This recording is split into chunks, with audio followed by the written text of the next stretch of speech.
من علم فيه وتعلم من أكرمه فهو مكرم وجزاء الحسنى إحسان. طبتم يا أهل القرآن. اعوذ باللہ من الشیطان الرجیم. بسم اللہ الرحمن الرحیم. قال رسول اللہ صلی اللہ علیہ وسلم لا تزول قدم ابن آدم یوم القیامت حتی یسأل عن خمس. نبی کریم صلی اللہ علیہ وسلم کی ایک بڑی خوبصورت حدیث ہے جس میں آپ صلی اللہ علیہ وآلہ وسلم نے ارشاد فرمایا کہ آدم کے بیٹے کے دونوں قدم، کنسٹرکشن پہ غور کیجئے گا، آدم کے بیٹے کے دونوں قدم کون سا مرکب ہے جی؟ پیچیدہ مرکب اضافی. ہل نہیں سکیں گے اپنی جگہ سے قیامت کے دن یہاں تک کہ اس سے 5 چیزوں کے بارے میں پوچھ نہیں لیا جائے گا. وہ 5 چیزیں کون کون سی ہیں؟ اور یہ آدم کے بیٹے کے دونوں قدم، یہ کنسٹرکشن جو ہے ہماری مرکب اضافی، پیچیدہ مرکب اضافی کیسے بنتی ہے، اس پہ انشاءاللہ تعالیٰ ابھی ہم ورکنگ کرتے ہیں اور پھر انشاءاللہ تعالیٰ باقی حدیث کو مکمل کرتے ہیں.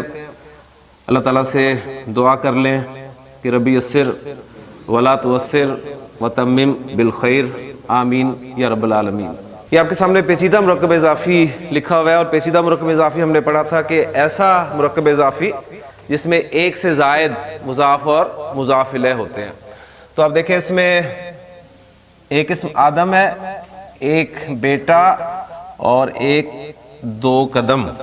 اور پیچیدہ مرکب اضافی کو کنسٹرکٹ کرنے کا طریقہ میں نے آپ کو بتایا، بہت آسان ہے. آپ نے جو تیر لگانے ہیں، ایک تیر یہ ہو گیا، ایک یہ اور ایک یہ، یعنی یہ آپ کا مضاف ہوگا اور یہ والا آپ کا مضاف الیہ، اور جو درمیان والا اسم ہے اس کی دونوں حیثیتیں ہوں گی. اس کے لیے یہ مضاف الیہ ہوگا اور اس کے لیے یہ مضاف ہوگا. تو یہ فارمولہ اگر آپ کو یاد ہے تو انشاءاللہ تعالیٰ آپ کوئی بھی پیچیدہ مرکب اضافی بڑی آسانی سے کنسٹرکٹ کر سکتے. اب ہمارے پاس وکیبلری ہونی چاہیے دونوں قدم، یعنی 2 قدم. اس کے لیے آپ کو 1 قدم کی عربی آنی چاہیے، اور 1 قدم کی عربی کیا ہوتی ہے؟ قدمن. ٹھیک ہے، قدمن 1 قدم اور 2 قدم قدمانی.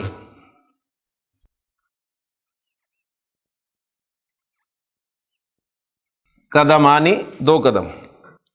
بیٹا ابنن،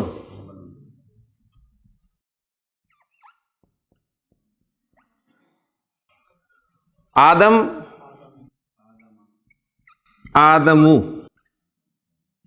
مختلف اس میں انبیاء علیہ السلام کے ناموں میں سے، لہذا آپ دیکھ رہے ہیں کہ اس پہ میں نے سنگل حرکت جو ہے وہ استعمال کی ہے. تو کیبلری آپ کے سامنے آ گئی. مضاف کے نیچے آپ کا ہے قدمانی. مضاف کے لیے 2 شرائط: مضاف پر الف لام داخل نہیں ہوتا، مضاف کا اعراب ہلکا ہوتا ہے. اور اعراب ہلکا سے مراد کیا ہے کہ جن اسماء پہ تنوین آتی ہے ان کی تنوین چلی جاتی ہے، اور مثنیٰ اور جمع مذکر سالم کا نون ہٹ جاتا ہے. تو یہ مثنیٰ لفظ ہے لہٰذا اس کا نون ہٹ جائے گا، تو یہ بچ گیا آپ کے پاس قدما. مضاف الیہ اس کے لیے ایک ہی شرط ہے کہ وہ ہمیشہ حالت جر میں ہوتا ہے. آدم کی حالت جر کیا ہے؟ آدما. غیر منصرف اسم ہے لہٰذا آدمو آدما آدما. اب ایک اسم ہمارے پاس رہ گیا ابنن. یہ دونوں حیثیتیں اختیار کی ہوئے ہیں اس مرکب اضافی میں، یعنی یہ مضاف الیہ بھی ہے لہٰذا یہ حالت جر میں جائے گا. تو ابنن کی حالت جر کیا ہوگی؟ ابنن. ابنن حالت جر مضاف الیہ ہونے کی وجہ سے.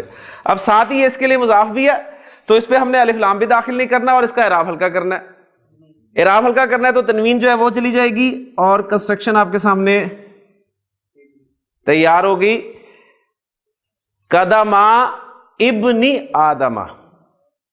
اب یہاں پر صرف ایک پوائنٹ میں آپ کو اور بتاؤں گا تو اب اسے فلو کے ساتھ پڑھ سکیں گے کہ یہ جو ابن لفظ ہے اس کا حمزہ حمزۃ الوصل ہے. جس طرح اسم کا حمزہ حمزۃ الوصل ہے، میں نے آپ کو بتایا تھا. حمزۃ الوصل کسے کہتے ہیں؟ وہ حمزہ جسے جب آپ پیچھے سے ملا کر پڑھیں تو وہ الف کی صورت میں لکھا رہ جائے، پڑھنے میں نہ آئے. تو ابن کا حمزہ حمزۃ الوصل ہے، لہٰذا پیچھے سے ملا کر پڑھیں گے تو وہ الف کی صورت میں لکھا رہ جائے گا، اور اب آپ اسے آسانی کے ساتھ پروناؤنس کر سکتے ہیں قدم ابن آدم. تو کنسٹرکشن ہماری مکمل ہوگی آدم کے بیٹے کے دونوں قدم. تو آپ صلی اللہ علیہ وسلم کا فرمان جو میں نے آپ کو سنایا ابھی کہ آپ نے فرمایا کہ لا تزولو، اب یہ فعل پڑھیں گے تو انشاءاللہ تعالیٰ یہ حصہ بھی آپ کا کور ہو جائے گا کہ ہٹیں گے نہیں اپنی جگہ سے، نہیں ہلیں گے، یعنی جمے رہیں گے. کیا؟ قدم ابن آدم، آدم کے بیٹے کے دونوں قدم. کب؟ یوم القیامتی، یہ بھی مرکب اضافی ہے، قیامت کے دن. حتیٰ اردو میں استعمال کرتے ہیں آپ، یہاں تک کہ یسألا، یہ پھر فعل آ جائے گا، ان خمسن، اس سے 5 چیزوں کے بارے میں سوال نہیں کر لیا جائے گا جب تک اس سے 5 چیزوں کے بارے میں پوچھ نہیں لیا جائے گا. اب یہ 5 چیزیں کون سی ہیں، یا وہ 5 سوالات کون سے ہیں، ان میں جو کنسٹرکشنز ہیں صرف اسماء کے حوالے سے وہ میں آپ کے سامنے بورڈ پہ رکھتا ہوں. پہلا سوال ہوگا اس کی عمر کے بارے میں. اب یہ اس کی عمر، یہ کون سا مرکب ہے؟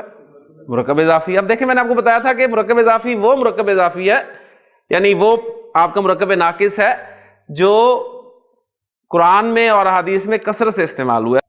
یہ اگر آپ کا جر میں چلا جاتا ہے تو اس پہ زیر آ جائے گی، اس پہ زیر آ گئی تو یہ جو اٹیچڈ ہو کی ضمیر ہے اس پہ اب کیا حرکت آئے گی؟ کھڑی زیر آ جائے گی.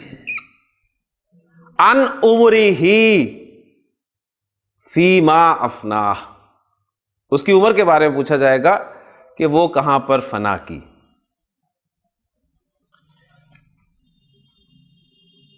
ان شبابی ہی، اب میں حالت جر میں لکھ رہا ہوں،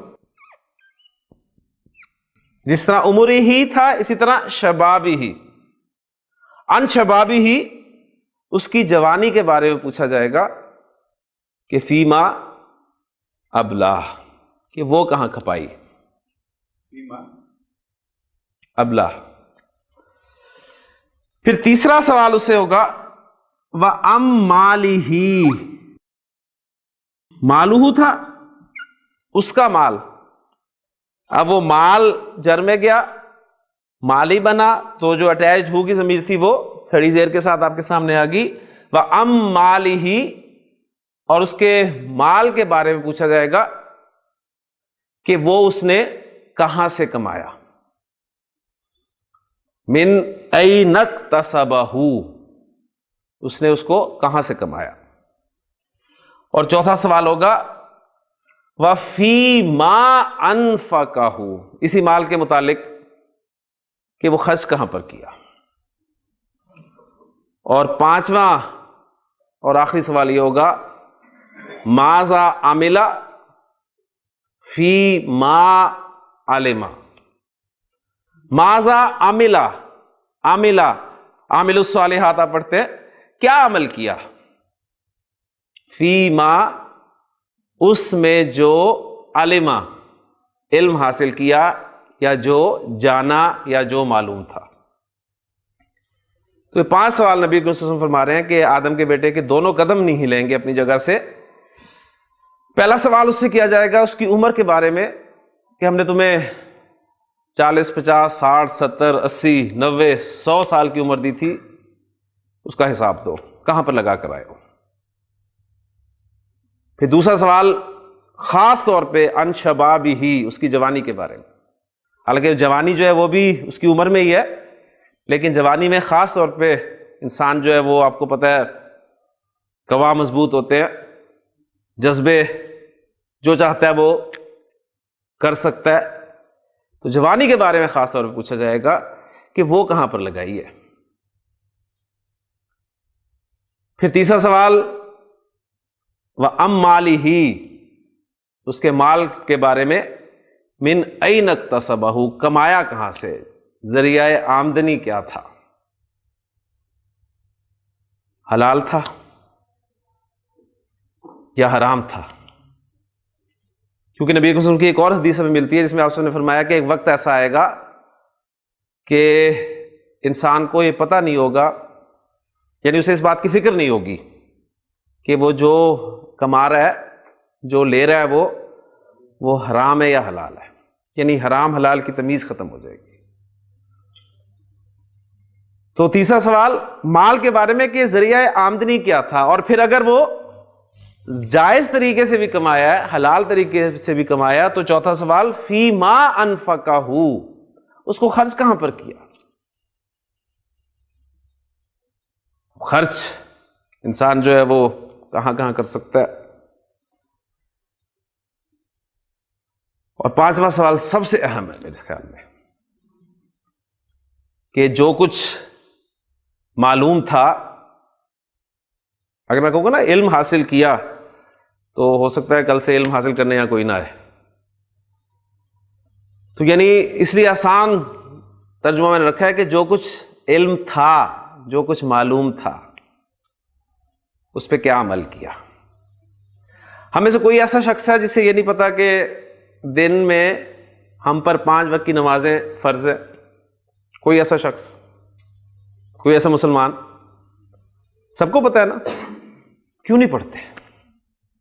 آپ کے سامنے ہے, مساجد میں دیکھ لیں آپ, لوگ نظر آتے ہیں. ابھی روزے آنے والے ہیں, ہم سب کو پتا ہے کہ سال میں 1 مرتبہ رمضان کے روزے فرض ہے, لیکن آپ دیکھیں جھوٹ بولنا, کوئی ایسا مسلمان جو کہتے ہیں کہ مجھے نہیں پتا کہ جھوٹ بولنا کوئی بری چیز ہے. سب کو پتا ہے. یعنی اگر میں اپنے سمیت سوال کروں کہ آج کا دن ہم نے جھوٹ کے بغیر گزارا, تو یقین مانے یہ جھوٹ ہوگا اگر ہم سچ کہیں گے.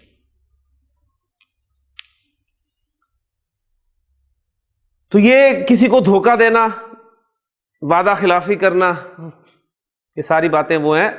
یعنی کوئی لمبی چوڑی تفاسیر کے بارے میں نہیں پوچھا جائے گا کہ ابن کثیر پڑھی تھی, درس نظامی کیا تھا, 8 سال مدرسے میں لگائے تھے, یہ علم کے بارے میں سوال نہیں ہو رہا. سوال یہ ہوگا کہ جو معلوم تھا اس پہ عمل کتنا کیا. اللہ تعالیٰ سے دعا ہے کہ اللہ تعالیٰ ہمیں ان سوالات کی روشنی میں, یہ وہ پیپر ہے جو آؤٹ ہو چکا ہے, لیکن ہماری بدقسمتی یہ ہے کہ آؤٹ ہوئے پیپر کو بھی ہم سیریس نہیں لیں. اللہ تعالیٰ ہمیں تیاری, یعنی جو چیزیں ہم سے پوچھی جانی ہے, جو پوچھی جانی ہے ان کے بارے میں ہمیں تیاری کرنی چاہیے, بجائے اس کے کہ ہم وہ تیاریاں شروع کر دیں, اس میں اپنا وقت جو ہے لگائیں جن کے بارے میں ہم سے بالکل سوال نہیں کیا جانا. آپ کی بڑی سے بڑی ڈگری, کوئی آپ سے اس کے بارے میں ایک لفظ بھی نہیں پوچھا جائے گا. جو آپ سے پوچھا جائے گا وہ آپ کے 3 سوال وہ ہیں جو قبر کے سوال ہیں, اور 5 سوال یہ. اور پھر اسی طرح مزید مختلف مواقع کے حوالے سے نبی قسم کی وہ بھی حدیث ذہن میں رکھیے گا ہمیشہ کہ آپ سے اس نے فرمایا کہ ان اول ما یحاسب بہ العبد یوم القیامت الصلاۃ, قیامت کے دن بندے سے جو سب سے پہلے سوال کیا جائے گا وہ نماز کا ہوگا. پہلا سوال. اور پہلا سوال آپ کو پتہ ہے کتنا اہم ہوتا ہے. پہلا سوال, اس میں اگر آپ کے مارکس اچھے آ جاتے ہیں تو آپ کے باقی پیپرز میں پاس ہونے کے چانسز بڑھ جاتے ہیں. ایسے ہی ہے نا. جو پہلے سوال میں فیل ہو گیا تو بتائیں اس کے پیپر میں پاس ہونے کے چانسز بہت ہی کم رہ جاتے ہیں. مجھے یاد ہے, مجھے جو بورڈ وظیفے کا امتحان ہوتا تھا 5th کلاس میں, یعنی اب تو بورڈ کا امتحان کہا جاتا ہے، اس وقت وظیفے کا امتحان. تو 5ویں کلاس میں جب وظیفے کا امتحان ہم نے دیا تھا تو ایک دن میں سارے پیپر ہوئے تھے. مجھے یاد ہے صبح کے وقت ہم گئے تھے ایک اسکول میں، تو سارے پیپرز کی تیاری کر کے، اور پہلے انہوں نے ہمارا میتھس کا پیپر لیا. انہوں نے کہا جی میتھ کا پیپر ہوگا آپ کا پہلے، میتھ کا پیپر کے بعد آپ لوگ انتظار کریں گے، وہ پیپر چیک ہوگا، جو میتھ میں پاس ہوں گے ان سے باقی پیپر لیے جائیں گے. 12 بجے تک ہم وہاں پر بیٹھے رہے. 12 بجے رزلٹ اناؤنس کیا، جو میتھ میں پاس تھے انہیں حال میں داخل کر دیا کہ اب آپ وہ باقی پیپر دے سکتے ہیں، اور جو میتھ میں فیل ہو گئے تھے وہ گھر واپس چلے گئے. اور جب ہم اگلے دن اسکول گئے تو جو بچے میتھ کے پیپر میں فیل ہو گئے تھے وہ باتیں کر رہے تھے کہ میری انگلش کی بڑی اچھی تیاری تھی، مجھے سائنس فر یاد تھی، لیکن انہوں نے انگلش کے بارے میں ایک بات نہیں پوچھی. میتھ کو انہوں نے سٹینڈرڈ بنایا، جو میتھ میں پاس ہوا اس کے بعد ان سے باقی چیزیں پوچھی گئیں. تو نبی کے سن کا بھی یہ فرمان ہے کہ جس کی نماز سے ہی نکل آئی اس کے باقی بھی اعمال سے ہی نکل آنے کے چانسز ہیں. امید ہے تو نماز کی جو اہمیت ہے ہماری زندگی میں اس کو ہمیں سمجھنا چاہیے، لیکن بہت کوتاہی ہے، بہت کوتاہی ہے. اللہ تعالیٰ عمل کرنے کی توفیق عطا فرمائے. پیچیدہ مرکب اضافی کے حوالے سے الحمدللہ کافی ایگزامپلز ہماری ہو گئی ہیں. ایک کنسٹرکشن آپ کو قرآنی کنسٹرکشن میں اور کر دیتا ہوں، پھر اس کے بعد انشاءاللہ اگلے ٹاپک کی طرف چلتے ہیں، کیونکہ آج میرا ارادہ ہے کہ مرکب اضافی کو ہم انشاءاللہ ختم کر دیں گے، اور کل جو ہے ہم اپنا چوتھا مرکب ناقص جو ہے وہ شروع کریں گے انشاءاللہ تعالی.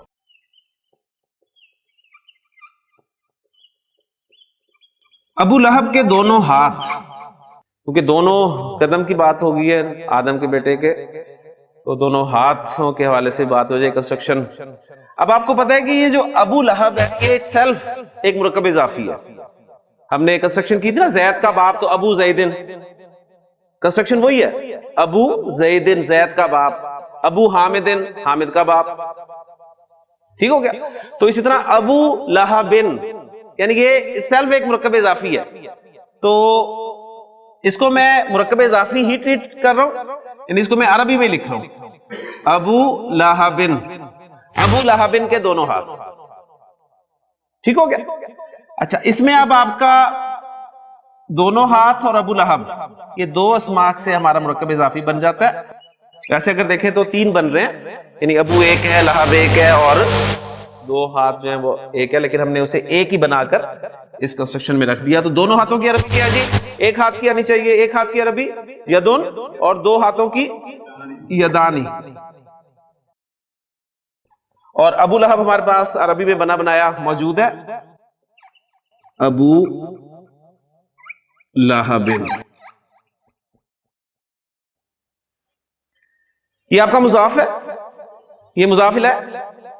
مضاف کے لیے شرائط، الف لام داخل نہیں ہوگا، اعراب ہلکا ہوگا، مثنی ہے لہذا نون ڈراپ ہو گیا. یدا اور ابو آپ کو پتا ہے حالت رفع ہے، اور ہم نے پڑھی تھی اس کی حالت نصب اور جر، ابو ابا ابی، اخو اخا اخی، زو زا زی، اس دن پڑھے تھے ہم نے. تو ابو سے کیا بن جائے گا؟ ابی.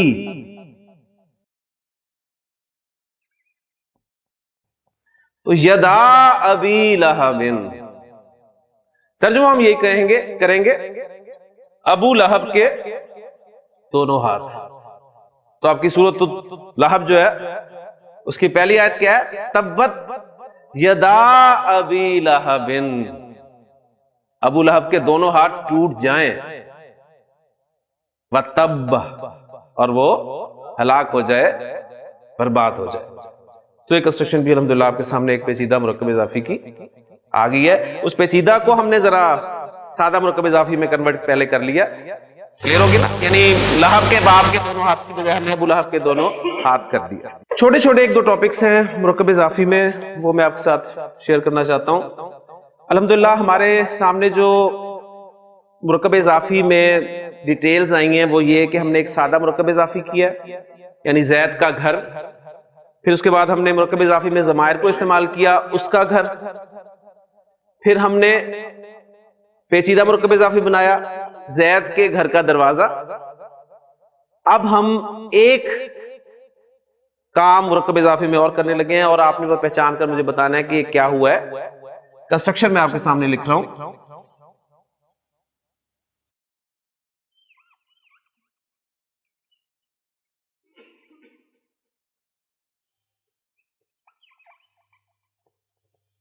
اللہ کا عظیم رسول. اللہ کا رسول سمپل مرکب اضافی ہے، ایسی ہے نا. اس کا رسول سادہ مرکب اضافی، اس میں ضمیر کا استعمال ہو گیا. ٹھیک ہے. اللہ کے رسول کی بیٹی، وہ کنسٹرکشن ہم نے پیچیدہ مرکب اضافی میں کی تھی. آج آپ کے سامنے ایک اور مرکب اضافی ایک اور انداز میں آ رہا ہے کہ اللہ کا عظیم رسول. اب اس کنسٹرکشن کو اللہ کا رسول اس کے ساتھ کمپیریزن کریں تو آپ کو پتا چل جائے گا کہ ان دونوں کنسٹرکشنز میں فرق کس چیز کا. اللہ کا رسول اور اللہ کا عظیم رسول. کیوں؟ کس لفظ کا فرق ہے پہلے یہ بتا دیں. عظیم لفظ کا فرق ہے، یعنی عظیم ہے یہ لفظ اس میں ایڈ ہو، یعنی اللہ کا رسول، لیکن اب یہاں پر رسول کی صفت استعمال ہو گئی ہے. ٹھیک ہو گیا نا. تو یہ ہمارا جو آپ کے لیے کانسیپٹ ہے وہ ہے مرکب اضافی میں صفت کا استعمال.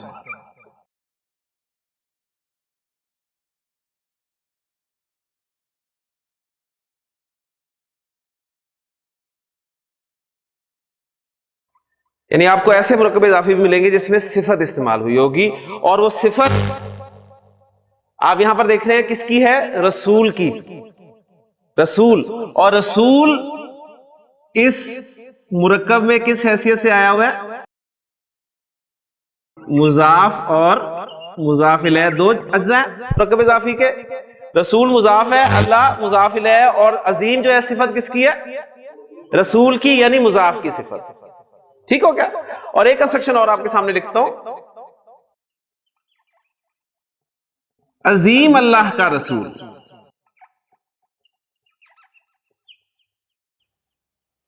میں اپنی ہر کلاس میں تقریباً یہی ایگزامپل دیتا ہوں. میں آج سوچ رہا تھا کہ کوئی ایگزامپل چینج کروں، لیکن اس سے پیاری ایگزامپل اصل مجھے نہیں ملتی، کیونکہ یہ دونوں ہستیاں عظیم ہیں، تو اس کے بغیر کوئی ایگزامپل مجھے نہیں مزہ آتا دینے کا. انشاءاللہ اس کے بعد بنائیں گے دوسری ایگزامپلس، لیکن بات سمجھانے کے لیے دونوں عظیم ہستیاں جو ہیں وہ ہمارے سامنے ہونی چاہیے. اب یہاں پر بھی دیکھیں، عظیم لفظ کو اگر ہم ہائیڈ کر دیں وقتی طور پہ تو آپ کے سامنے سادہ مرکب اضافی آ جاتا ہے اللہ کا رسول. ٹھیک ہے. اور رسول اسی طرح مضاف، اور اللہ مضاف الیہ. اب عظیم کس کی صفت ہے؟ اللہ کی، اور اللہ کنسٹرکشن میں کیا ہے؟ مضاف الیہ. تو یعنی یہ دیکھیں دونوں طرح سے آپ کے سامنے کنسٹرکشنز آ سکتی ہیں. مرکب اضافی میں صفت کا استعمال، وہ صفت یا تو مضاف کی ہوگی یا پھر مضاف الیہ کی ہوگی. ٹھیک. اس سے زیادہ میں آگے نہیں لے کے جاؤں گا آپ کو کہ دونوں کی بھی ہو سکتی ہے. یعنی عظیم اللہ کا عظیم رسول، دونوں پاسبلٹیز بھی ہیں، لیکن آپ یہیں تک ہی رہے. مرکب اضافی میں صفت کا استعمال، صفت مضاف کی بھی آ سکتی ہے اور مضاف الیہ کی بھی آ سکتی ہے. پوائنٹ کلیئر ہو گیا. جب بھی آپ کے سامنے ایسی کنسٹرکشن آئے تو آپ نے کرنا یہ ہے کہ صفت کو کر لینا ہے ہائڈ وقتی طور پہ. یہ میں نے سرکل کر دیا، اس کا مطلب سمجھیں کہ ہائڈ ہو گئی ہے. آپ کے سامنے سادہ مرکب اضافی آ گیا دونوں کنسٹرکشنز میں، اس سادہ مرکب اضافی کو کنسٹرکٹ کر لیں. اللہ کا رسول کی عربی کیا ہے؟ رسول اللہ. رسول اللہ. اللہ کا رسول رسول اللہ.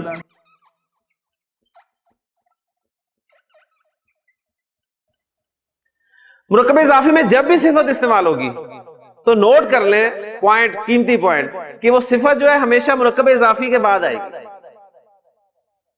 کسی کی بھی ہو، مضاف کی ہو یا مضاف الیہ کی ہو، ہمیں سے غرض نہیں ہے. جب بھی مرکب اضافی میں صفت استعمال ہوگی تو آپ پہلے مرکب اضافی بنا لیں گے اور اینڈ پہ صفت لائیں گے. کلیئر ہو گیا؟ اس لیے میں نے دونوں مرکب اضافی پہلے بنا لیے، اب میں صفت لاؤں گا. اور ہم پڑھ چکے ہیں کہ صفت جو ہے وہ اسم کے چاروں پہلوؤں کے اعتبار سے مطابق ہوتی ہے کس کے؟ موصوف کے. اپنے موصوف کے مطابق ہوتی ہے نا. یعنی موصوف اگر رفع میں ہوتا ہے تو صفت بھی رفع میں، موصوف نصب جر میں تو صفت بھی نصب یا جر میں.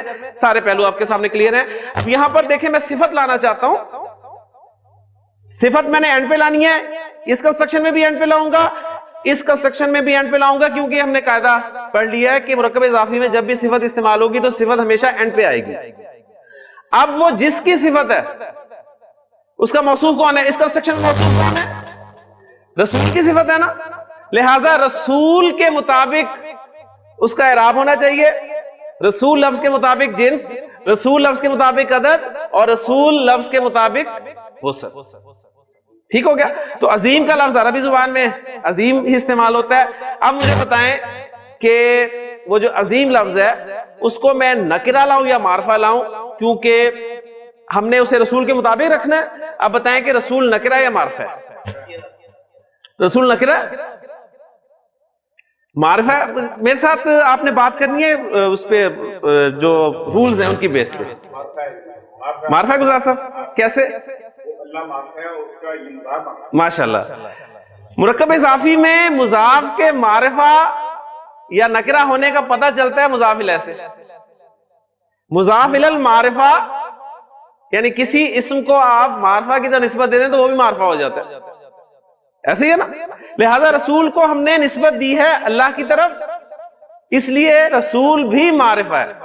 اس لیے میں نے عظیم کو العظیم لے کے آنا. کلیئر ہو گیا؟ تو میں عظیم کو الف لام کے ساتھ لے کے آؤں گا.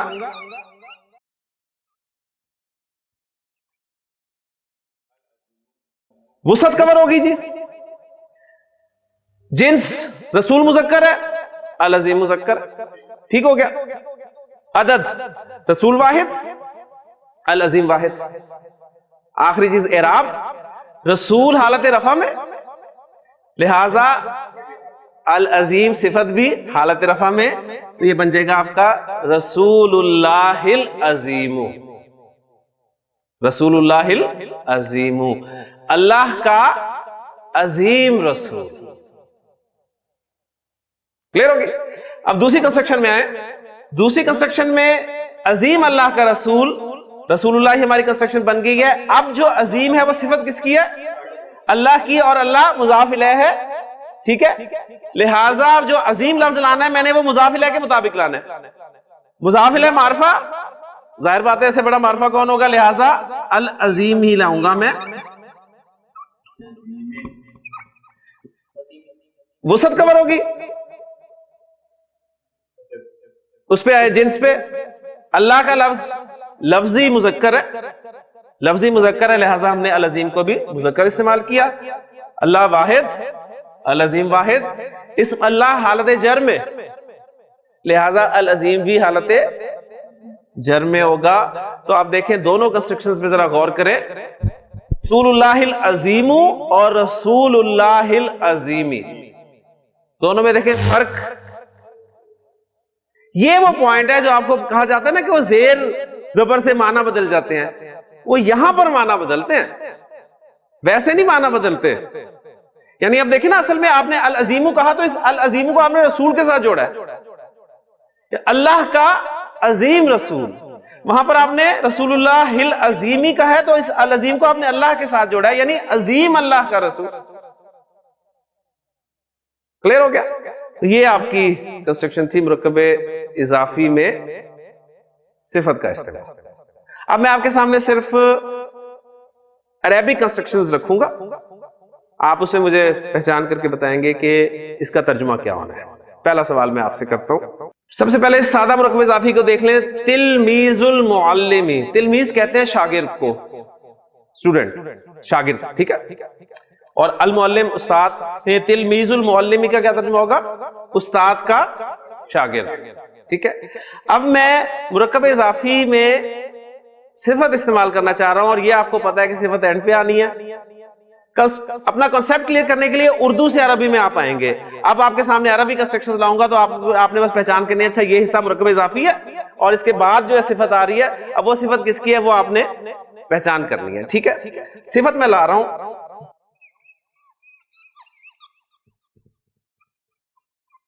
المجتہد, تلمیذ المعلم المجتہد. ٹھیک ہے, ترجمہ ہوگا. دیکھیں استاد کا شاگرد ہے نا, اب شاگرد کی صفت ہے, لہذا ہم اردو میں پہلے صفت بول دیتے ہیں استاد کا محنتی شاگرد. ٹھیک ہے, میں نے آپ سے پوچھی تھی اور آپ کو ہی میں نے فوکس کیا تھا. استاد کا محنتی شاگرد, ٹھیک ہو گیا. اور اگر میں اس کو المجتہدو کو المجتہدی کر دوں تو اب محنتی کون ہو گیا؟ اب استاد ہو گیا. ٹھیک ہے, اب یعنی محنتی استاد کا شاگرد. سیارۃ الطالبی, جی سیارۃ الطالبی, طالب علم کی گاڑی. سیارۃ الطالب, ترجمہ کریں, سیارۃ الطالب الجدید. اگر یہ گاڑی کی صفت ہوتی یہ مؤنث ہوتی, یہ لفظ مؤنث ہوتا ہے اس لیے گاڑی مؤنث ہے, اس میں گول تا لگی ہوتی. بات سمجھ میں آئے گی نا؟ تو یہاں پر کوئی حرکت نہیں میں نے لگائی, کوئی اعراب نہیں دیا, لیکن اب آپ کو پتہ چل گیا کہ یہ مذکر لفظ ہے, لہٰذا یہ کسی مذکر کی صفت ہی ہو سکتا ہے. تو یہ مضاف الیہ کی صفت ہے اصل میں. اگر میں اس جدید پہ اعراب شو نہیں بھی کرتا تو یہ آپ بغیر کسی اس کے کنفیوژن کے آپ کہیں گے کہ سیارۃ الطالب الجدیدی, نئے طالب علم کی گاڑی. اگر یہ طالب علم کی نئی گاڑی ہوتی تو یہ جدید کی بجائے جدیدہ تو ہوتی. قرآن مجید میں کنسٹرکشن آتی ہے, نار اللہ, اللہ کی آگ, اللہ کی بھڑکائی ہوئی آگ. نار اللہ الموقدۃ,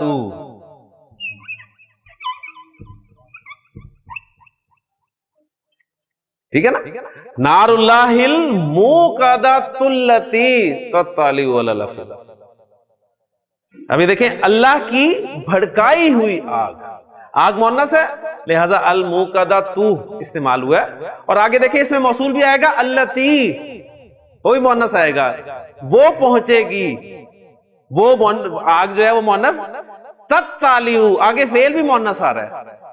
تو انشاءاللہ جو آپ آگے جائیں گے آگے دیکھیں. اس لیے کہا جاتا تھا کہ آپ کسی اسم کو جملے میں استعمال نہیں کر سکتے صحیح طریقے سے جب تک اس کے بارے میں 4 باتیں آپ کو اچھی طرح معلوم نہ ہو جائیں, جنس, عدد, وسعت, اعراب.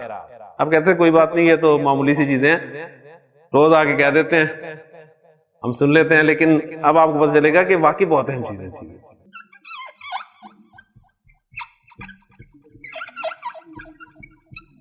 عباد اللہ, کیا ترجمہ ہے جی؟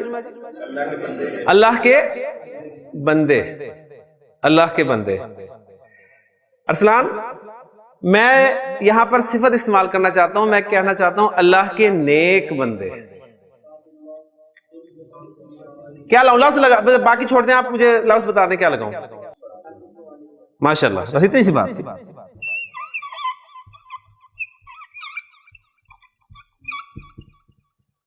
عباد اللہ الصالحون, اللہ کے نیک بندے. اب یہ بندوں کی صفت ہے اس لیے کہ عباد جمع ہے لہٰذا ہم نے الصالحون لگایا. عباد رفع میں ہے لہٰذا الصالحون ہم نے رفع میں لگایا. عباد معرفہ ہے اس لیے ہم نے الف لام کے ساتھ اس کو استعمال کیا. اور عباد مذکر ہے لہٰذا ہم نے صفت بھی مذکر استعمال کی. آپ کا یہ جو عباد لفظ ہے مضاف, یہ کسی وجہ سے حالت جر میں چلا جاتا ہے تو یہ کیا بن جائے گا؟ عباد ہی بن گیا نا. اب یہ جر میں چلا گیا تو الصالحون اس کی صفت تھی لہذا وہ بھی جر میں چلی جائے گی. تو الصالحون سے کیا بن جائے گی؟ الصالحین. تو عباد اللہ الصالحین, یہ جملہ آپ کہاں پڑھتے ہیں؟ آپ جب تشہد میں بیٹھتے ہیں, السلام علیکہ ایھا النبی ورحمۃ اللہ وبرکاتہ, السلام علینا وعلی عباد اللہ الصالحین. سبحانک اللہم وبحمدک, اشہد ان لا الہ الا انت, استغفرک واتوب الیک. من علم فيه وتعلم من أكرمه فهو مكرم وجزاء الحسنى إحسان. طبتم يا أهل القرآن.